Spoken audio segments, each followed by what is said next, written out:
guys, this is Nana. I want to read you a story since I can't be there every night to read for you. This is called Little Mouse on the Prairie. I hope you like it. In a land of dewdrops and daydreams, nearly absolutely nothing at all, lived a whole bunch of mice. Now these weren't just your average run-of-the-mill house mouse mice. They were more like meadow mice that you might mingle with on a medium morning in May or maybe March. See, there they are playing.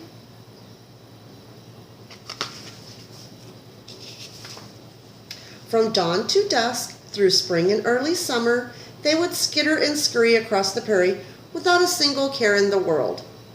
They'd race about and then suddenly leap high into the air to touch the wings of a golden butterfly, or sometimes they'd do nothing at all except for sniff the flowers. See, they're chasing butterflies and sniffing flowers. All the mice in the prairie were like this except for one small mouse they called Tweezly-Dee. While the other mice were playing their silly games, Tweezly-Dee, or as the other mice like to call her, Tweezy, would work industriously doing all sorts of tedious chores.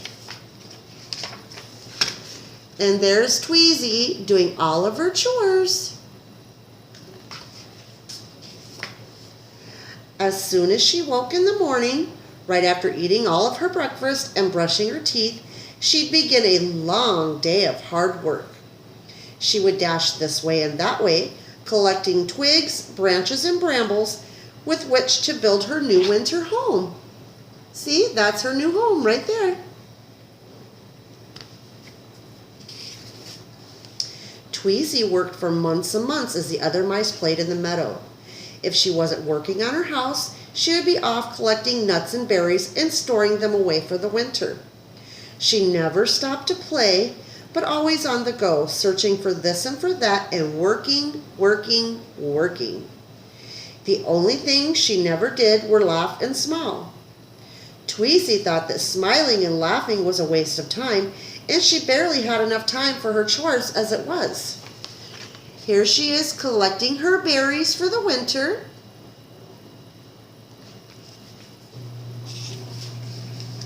The other mice of the meadow would stop their day just to watch Tweezy work. They would laugh until they could laugh no more, watching her dash from place to place, searching for the perfect leaf or the just right twig. Sometimes it was great fun for the other mice to see if they could get Tweezy to smile. As she would race by, they would jump in front of her making silly faces that should have made a statue smile. She would always just shrug her shoulders and say, "Silly mouse, I have no time to smile, for winter is coming and I have work to do." Then she would move quickly and grumbly on her way. And there she is with the other mice.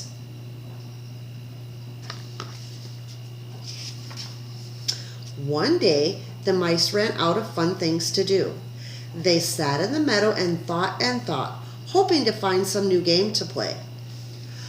"I know what we can do," said one of the mice brightly. "Let's play a joke on that old grouch Tweezy." He hurriedly whispered his plan to the other mice.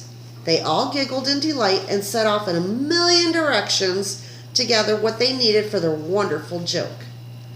From every flower in the meadow, they picked all the pollen that their little arms could hold. Then they carefully placed the pollen high in the branches of a tree and spread over the path she took every day to and from the meadow. When everything was in the place, the mice hid at the base of the tree, giggling as they waited for Tweezly-Dee. See what they did? And there they are hiding.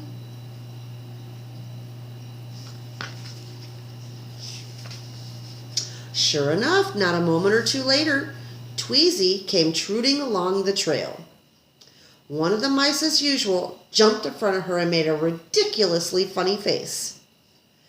"Out of my way, silly mouse," she said. "I have work to do, for winter is on its way." "No, winter has already come," said the little mouse as he tried to hide a smile. Tweezy looked about the meadow and said solemnly, "No, it hasn't. Look around, Mouse. There is no snow." With that, the other mice shook the tree, causing the pollen to fall on top of poor Tweezly Dee. Like snowfall in deep December. They all laughed and laughed, but she just glared and said, "Mark my words. Winter is coming, and when it does, you silly mice won't be laughing so hard." "Old grouch," they chanted as she moved on her way. "She doesn't know what she's talking about." Then they began rolling in the pollen. See what they did to Tweezy? That's Tweezy. Okay. Sure enough, just as she had predicted, winter did come to the meadow. In a swoosh of clouds, wind, and snow, the whole meadow was crystal white and quite still.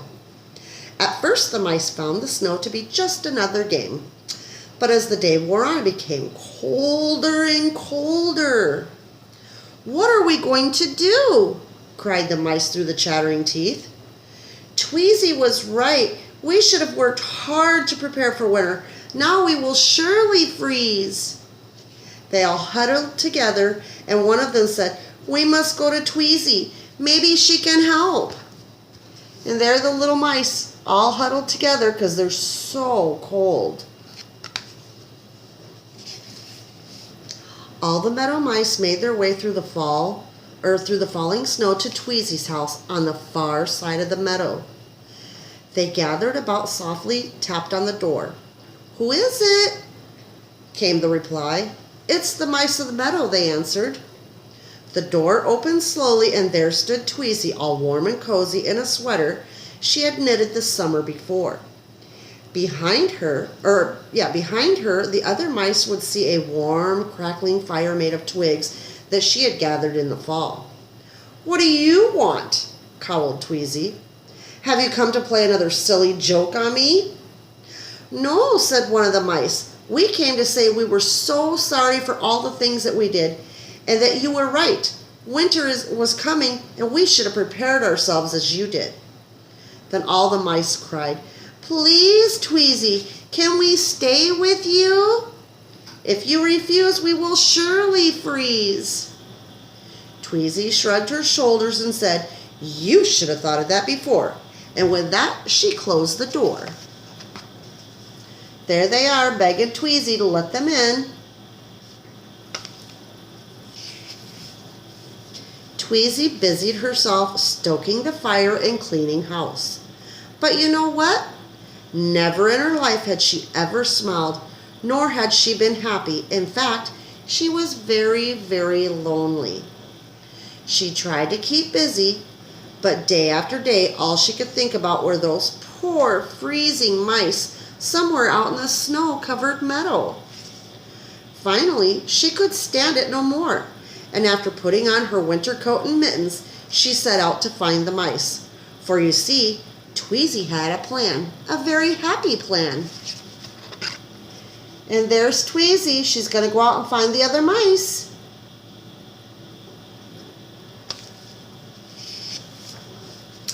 After searching for many, many hours, she finally found them huddling in a snowbank beneath a scraggly bush. With a frozen tear in her eye, she told them her plan.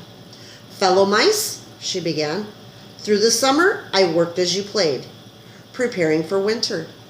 Many times I wanted to join you, but I didn't know how. If you will teach me how to have fun, I will teach you how to spin and weave, and I will share my home with you." The mice quickly agreed, and they all set off for the warmth of Tweezy's home. See, she found them.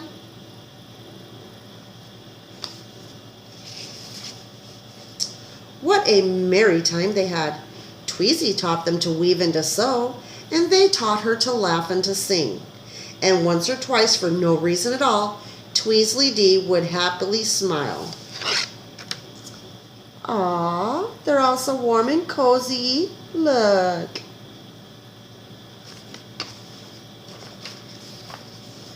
So when you are hard at work or working hard at play, Remember Tweasley's laughter on the cold winter's day. And there's Tweezy.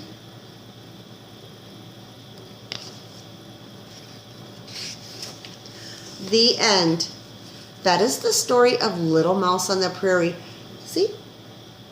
I hope you guys enjoyed Nana's story, and I love you. Sweet dreams. Bye.